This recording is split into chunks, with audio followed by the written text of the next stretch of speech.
Well, as the weekend's coming to a close, it does not mean we have to end here.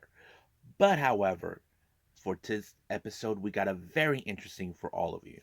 As you know, both Stardom and New Japan are drawing closer and closer to the end of the respected annual tournaments, the Cinderella Tournament and the New Japan Cup. So, as you know, in Stardom, we're going to see who, in fact, will get passing to the quarterfinals and move on to the semifinals that will lead to the finals on this coming Wednesday. And then, of course, in New Japan, we are going to see who, in fact, will walk into the finals. We are now entering the semifinals. So, this is going to be an interesting tournament. We have, of course, two members of House of Torture involved, Ren Narita and Evil. Ren Narita faces against Yota Tsuji, someone who is familiarized with them during their young line days. And then, of course, we have Evil versus an old friend of his, and also came from the same school as each other. We're talking about Shingo Tagagi. But the one thing I think many House of Torture hater fans don't want is to see neither of them to pass. So we'll see what happens. And then, of course, we cap it up with some news updates to tell what's going on in the world of pro wrestling, such as what events the promotions are throwing out, who's booked, what matches are set, and of course, some interesting developments in the world of pro wrestling that we definitely need to talk about. So, let's get ready for another episode of Deleted Wrestles Up.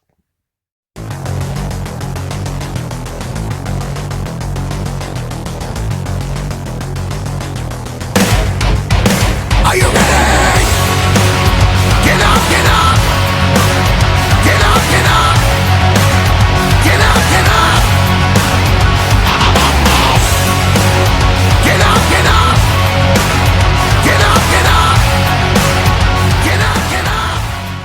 Welcome, everybody, to Deleted Wrestle Zone, all things that is pro wrestling with AEW, NXT, New Japan Pro Wrestling, TNA, the National Wrestling Alliance, various promotions, wrestlers, matches, and championships. I am your host, J Rod here. So, if you are new to the channel, welcome. This channel where we do a lot of pro wrestling reviews, not only from various promotions here in the United States, but also in Japan, Mexico, Canada, Europe, the UK, anywhere in the world where pro wrestling is not as big, but it continues to grow. We also do discussion videos, talk about various topics such as the wrestlers themselves, the promotions, factions, storylines, whatever we want to talk about. We also do more news updates. If I'm unable to put it on this episode, I can put it on a separate video by itself. I also do some real timing news updates to keep you guys on alert if something interesting has to be addressed immediately once it gets reported. We also do the Unagi Sayaka Watch and various other cool things as well. So if you like what you see, please subscribe to us or click on that subscribe button. You'll be getting a lot of daily reviews and other cool stuff on this channel as well. But if you like this episode, please give us a like on the like button or a nice comment in the description down below. Now, all introductions are said. I say it's time to get the show on the road with our very first review, and this is Stardom in Maibara. Continue on with more of the Cinderella Tournament.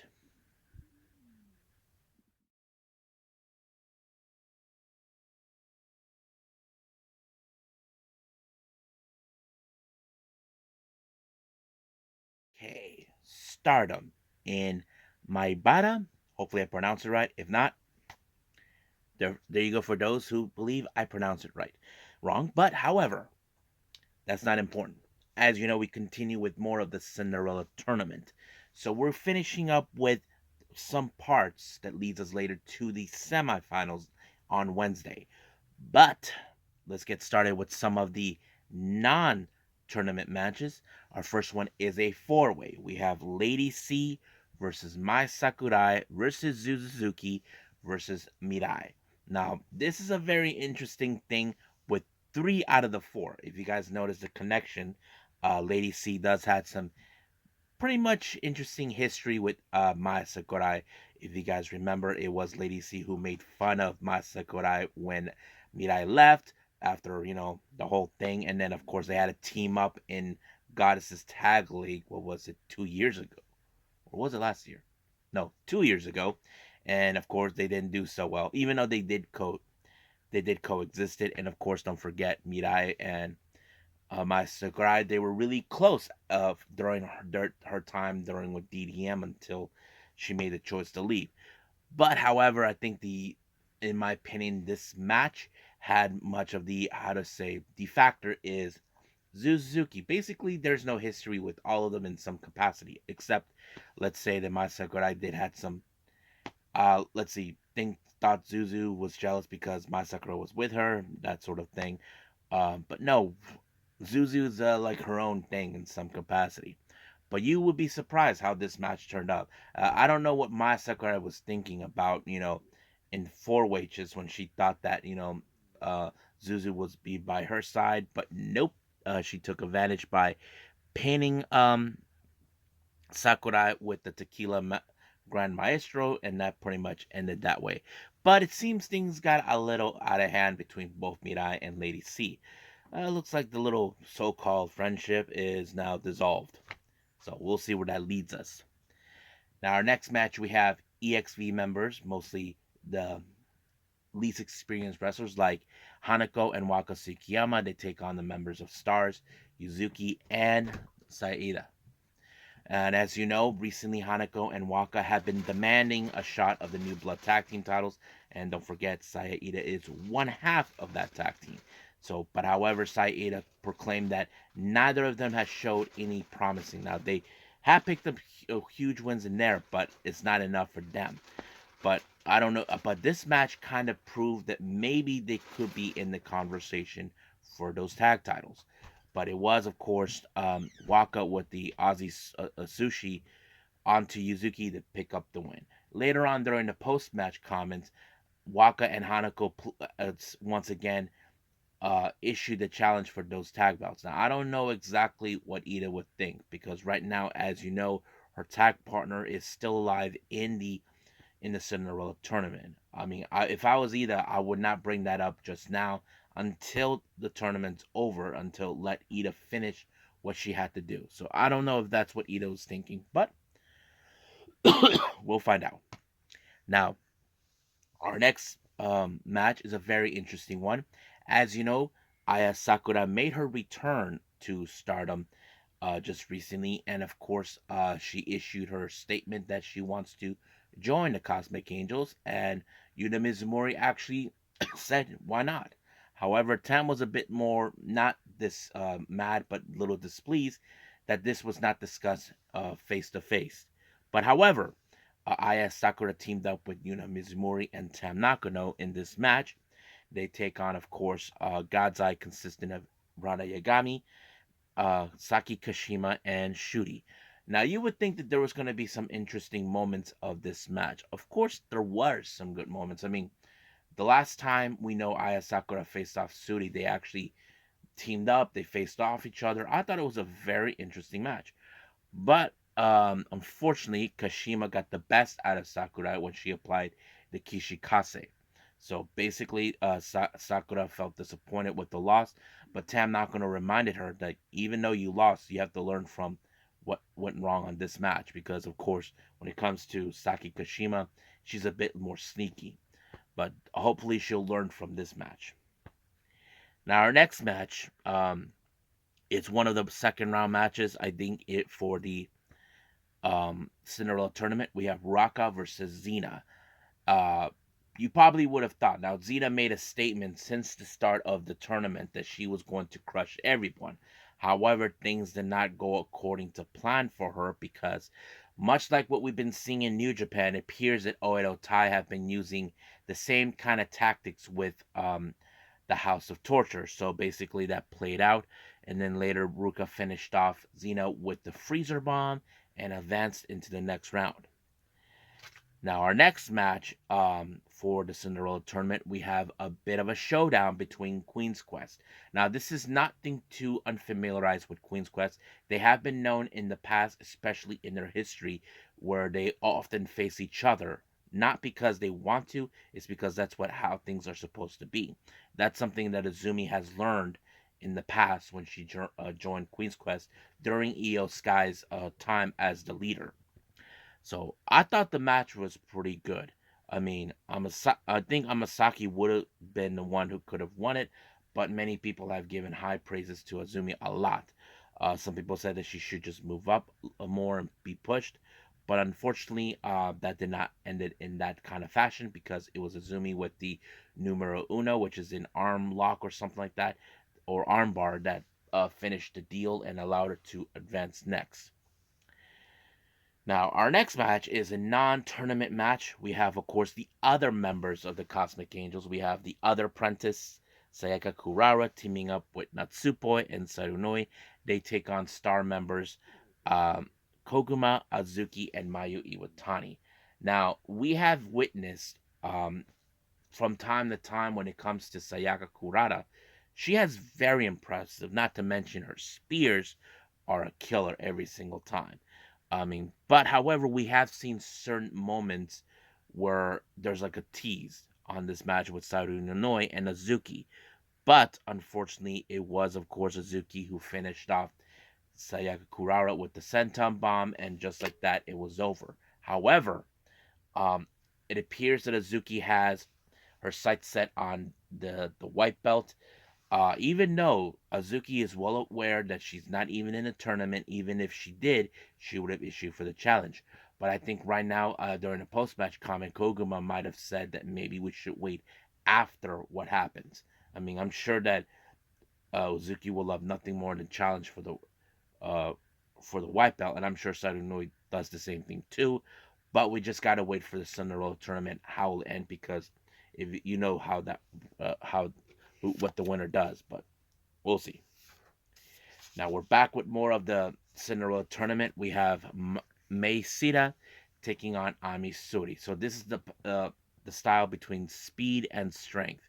I think this was a very interesting match. Now we know that Mei Sita can be a bit more clever when it comes to her speed, but the obvious question is how much power can Ami Suri try to pull the brakes on her? Well, you would think so, but fortunately, Misori picked up Amisori, and then they went to the over the top. But the one scary part is when they're in the apron.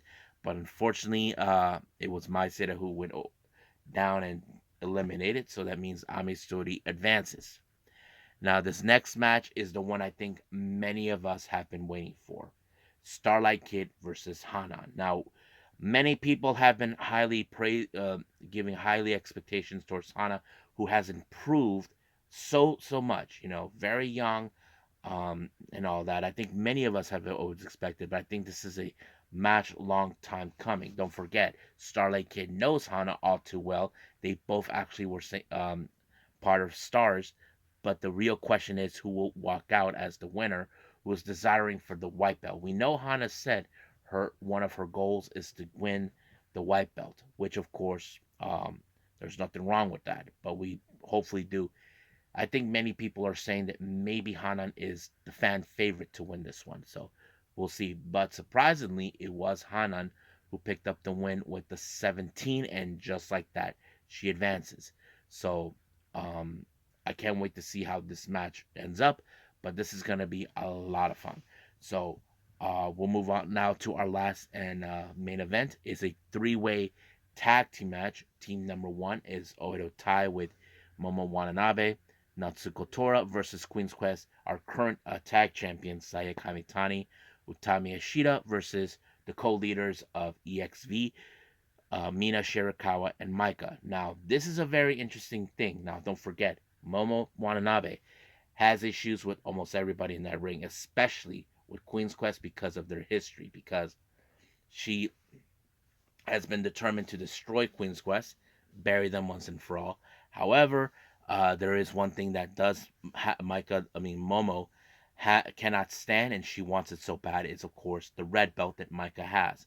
You would think there was going to be some interesting moments. However, um, Utame Aishida had Micah right where she wanted her, and then all of a sudden she whacked her in with the bat on her chest, and then of course while all the confusion was happening, Micah took advantage of the situation and pinned um, Utami with the jackknife. But things got out of hand as soon as the match was over when Otai attacked everyone, sending a statement.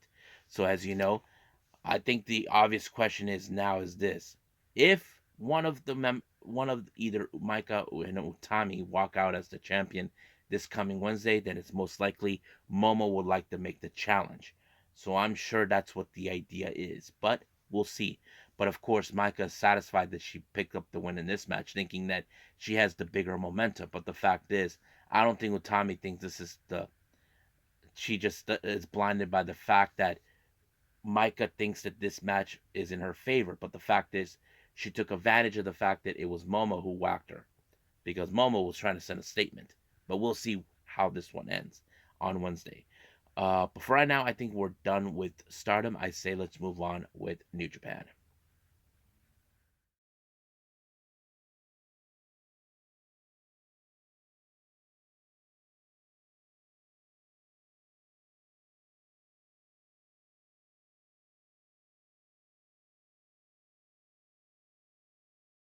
Okay, New Japan Pro Wrestling. As we continue with more of the New Japan Cup, I believe right now we're in the final phase before we head to the semifinals. So I think that's a very important thing. But however, let's get started with the non-cup matches. Um, we have Katsuya Murashima. He teams up with Bolton Oleg to take on Shomakato and, of course, Ryusuke Taguchi, who is dressed up like a young lion, which I think is kind of funny. Now, you would think in this match, just because Taguchi is in this match, it means, oh, the match goes to him and Kato. Nope. I have to say this one shows a little bit of more prominent with Oleg. I mean, Bolton Oleg has been very impressive these last a couple of weeks, with his gut wrench thing that he's been using. I thought it was impressive, but it was Bolton Oleg who picked up the win by pinning Kato, and just like that, it was over. Now, our next match, we have GOD members, all three of them consisting of Tangaloa, El Fantasmo, and Hikuleo. They take on United Empire's Francesco Kera, TJP, and Great Khan. So this is a very interesting thing. Now, keep in mind, God are still coming off after, of course, Tonga left. Um, United Empire still trying to deal with the fact that Will Ospreay's not there. So there's a lot of factors played out. But how would this end? Well, of Tongaloa picked up the win by applying his finisher known as Ape Shit and pinned Akira just like that. Akira just got a little too careless, and just like that, it was over.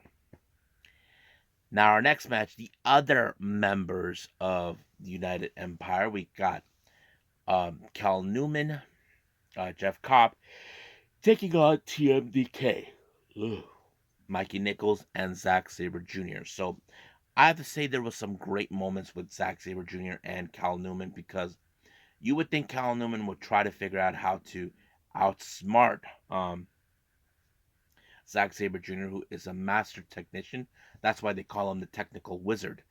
And of course, it was Zack Sabre Jr. with a modified arm breaker onto Cal Newman. He did try to use an armbar, but he had to grab his leg in order to extend the pressure of him to tap out, and just like that, Zack Sabre Jr. always continues to impress many fans with his technical skills, and we'll see what happens. I think many fans would have thought that he should have been the one winning this year's New Japan Cup, but it is what it is.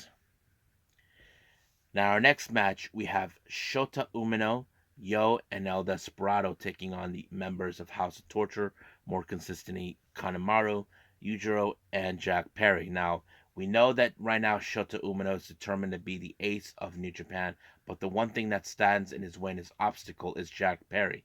Now, don't forget, Jack Perry attacked them in San Jose in Battle Valley, or Valley of the Battle, or something like that. He hasn't got his hands, and not to mention losing to him during the New Japan Cup, all thanks to the House of Torture. So he's been demanding to have this match, but the matchmakers don't believe he's ready for that. He has to prove himself, but he has to pick up a win. And the only way to do that is by pinning Jack Perry. But unfortunately, that did not go exactly like he would have wanted. I'm sure that frustration will arise for him because he pinned Yujiro when he applied the Death Rider. But sooner or later, those two will have to meet again. And I'm sure Jack Perry does not want nothing to do with them, but Shota Umino has to. Now, our next match, we have the members of Bullet Club, Geto, Taiji Shimori, Gabe Kidd, Kenta, and Chase Owen taking on Hiroyoshi Tenzan, who's back. We haven't seen him for quite some time. He teams up with the members of Chaos, uh, Toru Yano, Tomohiro Ishii, Yoshihashi, and Hiroki Goto. Uh, I thought this match was going to be a very interesting one since we have seen in the last couple of weeks with Bullet Club try to take the advantage by winning by cheating. We did not see that on that because it was Geto who ended up on the wrong side of Shoto, and that gave, of course, um, Yoshihashi to pick up the win, and just like that, it was over. Now, our next match, we have, of course, just five guys, consisting of Yuya Uemura, Taichi, and Sanada. They take on LIJ's Bushi, Hiromu Takahashi, and Tetsuya Naito. Now, nothing too significant about this, but we do know Sanada has his sights set on Naito for another opportunity of the IWGP World Heavyweight title. But he has to go through everyone who stands in his way. But as we always seen in the last couple of weeks with Yuya Uemura, ever since not advancing in the New Japan Cup, but since losing the belt and losing his hair, he has been improving so much. He applied a crucifix clutch on Tabushi, but now he calls it the storm clutch, and just like that, it was over. So basically, we were done from that. Now, our next two matches are the New Japan Cup quarterfinals. Our first match is Ren Narita versus Yota Tsuji. Now, these two guys are no strangers from each other. They have faced off each other before, but they knew each other as young lions. Ren Narita, as you know, ended up going to the U.S. learning under Katsuyori Shibata. As for Yota Tsuji, he ended up going to the UK, most specifically Rev Pro. Now, like we always seen in these matches when it comes to Ren Narita, a member of House of Torture, sooner or later, Ren Narita actually tried to get away with it, but it didn't work. Even when the ref was out, things got out of hand when a House of Torture showed up. And then Lij showed up to give them the hand. But Ren Narita thought he had this right where he wanted. He thought that this was his match, but unexpectedly, Yota Tsuji applied a victory roll, and just like that, it was over. But however, House of Torture were not going to let this stand, so they decided to beat up Yota Tsuji to soften him up before the next day because uh, they don't want this to happen. But Evil and Shingo immediately started the match, and just like we saw, House of Torture showed up to make sure things go exactly their way. But Bushi accidentally missed Shingo, and Evil applied the everything is evil, and he's laughing his butt off, claiming that he won, that this is his tournament. He even calls Shingo a disgrace as a student of Adam Noguchi. He thinks that he is in the right, that he thinks he's correct. But many fans are hoping that he loses. They don't want to see him win. But unfortunately, we did learn that he will face Yota Tsuji in the semifinals. So that's going to be interesting to see. So we'll see what happens after that. Um, so I think that's pretty much it with New Japan. I believe it's time for some news updates.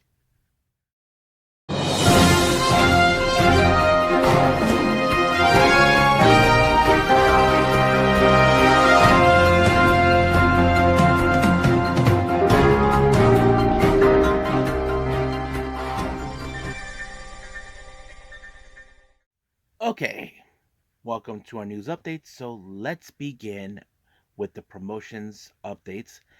As you know, we have that collaboration between both Marvelous and, of course, West Coast Pro taking place later on this month on the 23rd. Unfortunately, one particular wrestler is not going to be around, AI Hosen. She has been replaced by Sadie Gibbs, who she'll be teaming up in a tag team with Tomoko Watanabe. They will face against the current AAW tag champions, Magenta, consisting of Maria and Rico Kawahara. So that's going to be a very interesting match to watch. As you know, we also got the Kitsune Women's Wrestling Show Kanpai taking place in LA on the 24th. Sadie Gibbs and Tomoko Watanabe will be coming to this event as well. They'll be facing against Ruby Reyes and Heidi Howitzer. And then also on the 24th of March, we have GCW for The Block is Hot. Billy Starks takes on Marcus Mathers. So that's going to be interesting. And of course, Billy Starks has been announced for the upcoming Philly events, especially in the DDT, in the collective. As you know, DDT will be in Philly for that. The DDT goes to Philly on the 4th of April. She will face the current DDT Universal Champion Maho. So that's gonna be a very interesting match to watch. I'm like so pumped for that one. Now, just I forgot to mention this. As you know, this coming Wednesday, Stardom will have the finals of the Cinderella tournament. Now, Scott Edwards actually posted out the card for that particular day. Let me pull it up real quick. Yep, here we go. Okay, now here's the card. We do have the World of Stardom title, Maika versus Utami Ishida. And then there are just the finals of the Cinderella tournament. We still don't know yet who's going to win. Then, of course, we have Tam Nakano versus Julia, which is, of course, marked as Julia's last match or so. Um, Mayu Itani versus Yuzuki. And then we have the two semifinals of the Cinderella tournament. We have Ami Suri versus Azumi. That's going to be interesting. Then we have Hanan versus Raka. Now, this is a very interesting match. If you guys remember, it was Hanan who defeated Raka for the Future of Stardom belt. If I was Hanan, do not let Oedo Tai try to get in the way. Get all the members of Stars involved. And then, of course, we have Saya Kamitani and Lady C and Miyuzi Amasaki. They team up to face against, in a three-way tag match, we have Azuki, Koguma, Saida. They face Meisira, Suzuki, and Mai Sakurai. That's going to be a very interesting match. And then, of course, we have the Cosmic Angels, Natsupoi, Sarunoi, Yuna Mizumori, and, of course, the two apprentices, Sakura Kurata and Aya Sakura, to take on the members of Oedo Tai, Natsuko Tora, Momo Watanabe, Starlight Kid, Rina, and Fukigen Death. We even have, of course, EXV, Mina, Zena, Waka, and Hanako. They take on God's Eye, Shuri, Mirai, Saki Kashima, and Rana Yagami. So that's going to be interesting. So that's the card for um, the Cinderella finals. There was one thing I'm hoping for the finals to end up being against Ami Suri versus Hana. The reason is this: Hana has never beaten, of course, um, Ami Suri. I'm hoping for that to come true because it would be interesting to see. But I don't know what you guys think. So you guys leave a comment down below to tell me what you guys think. Now, for some interesting developments, if you guys heard, Fightful Select reported something that was very interesting that I might have forgot all about. As you know, for this year, we were told that Shayna Baszler will participate in this year's Bloodsport. He did stated that this is not the first time that Bloodsport had a WWE wrestler under contract to appear, and that person they reminded was Jessamine Duke. You may remember her as part of the Four Horsemen, and she's a close friend of Shayna Baszler. But yeah, I kind of forgot about that, and it's true. I mean, it would make sense why Josh Barnett and Triple H agreed with this. So yeah, it makes perfect sense.